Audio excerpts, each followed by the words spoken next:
Apprends à agir comme si rien ne t'affectait.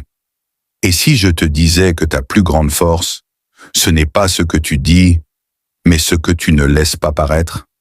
Imagine une personne qui se fait insulter et qui sourit calmement, comme si rien n'avait de prise sur elle. Qui a gagné dans cette situation? Celui qui attaque ou celui qui reste inébranlable? Dans un monde où tout le monde réagit à tout, aux critiques, aux commentaires, aux échecs, aux trahisons, il y a une compétence rare, l'art d'agir comme si rien ne t'affectait. Attention, ça ne veut pas dire devenir froid, insensible ou indifférent. Ça veut dire maîtriser ton esprit au point de ne pas laisser les autres voler ton énergie, ton calme, ton équilibre intérieur. Les stoïciens, comme Marc Aurèle et Épictète, ont fait de cette maîtrise une arme. Et aujourd'hui, je vais te montrer comment toi aussi tu peux l'apprendre, pas pour paraître invincible, mais pour le devenir réellement. 1. Comprendre ce qui t'affecte réellement.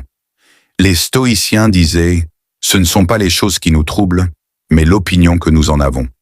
Ce n'est pas l'insulte qui t'affecte, c'est ta décision de la prendre personnellement. Ce n'est pas l'échec qui te détruit, c'est la croyance que tu ne te relèveras pas. » Exemple narratif. Un empereur comme Marc Aurèle recevait chaque jour des critiques, des attaques, des complots. Il écrivait dans ses pensées « Quand quelqu'un te fait du tort, rappelle-toi qu'il agit selon son idée du bien. » Résultat, au lieu de se consumer dans la colère, il transformait son regard.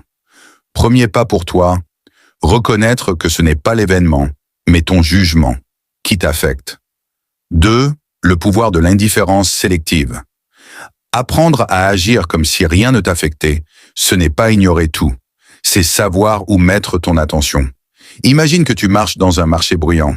Les vendeurs crient, les passants te bousculent. Tu pourrais t'énerver à chaque pas, ou tu peux garder les yeux fixés sur ta destination. Épictète, qui était esclave avant de devenir philosophe, disait « On peut enchaîner mon corps, mais pas ma volonté. » Son secret? L'indifférence aux choses qu'il ne contrôlait pas. Conseil pratique. Fais la liste des choses qui t'affectent. Puis demande-toi, est-ce que ça dépend de moi? Si oui, agis. Sinon, lâche prise. 3. L'art de répondre par le calme et l'action. Agir comme si rien ne t'affectait ne veut pas dire rester passif. Ça veut dire répondre avec calme et force, plutôt que réagir avec faiblesse. Exemple concret. Tu reçois une critique en ligne. La personne impulsive réagit immédiatement avec colère et se ridiculise. La personne stoïcienne respire, réfléchit et utilise même la critique comme matière pour s'améliorer. Marc Aurèle écrivait « Le meilleur moyen de se venger, c'est de ne pas leur ressembler. » Ta vraie puissance, c'est d'avancer sans être ralenti par la haine ou la peur. Celui qui ne montre pas qu'il souffre est 2 fois plus fort. Il ne souffre pas devant les autres et souvent il souffre moins lui-même. Les stoïciens nous rappellent, les événements sont neutres. C'est ton esprit qui leur donne un poids. Si tu apprends à agir comme si rien ne t'affectait, non seulement tu deviens libre, mais tu deviens un modèle de force silencieuse. Souviens-toi, ne donne pas aux autres le pouvoir de troubler ton âme.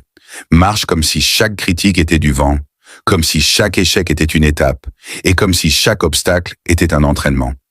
Mets ce principe en pratique dès aujourd'hui. Abonne-toi pour d'autres leçons de force intérieure et de philosophie stoïcienne, et partage cette vidéo à quelqu'un qui laisse encore trop les autres voler son énergie.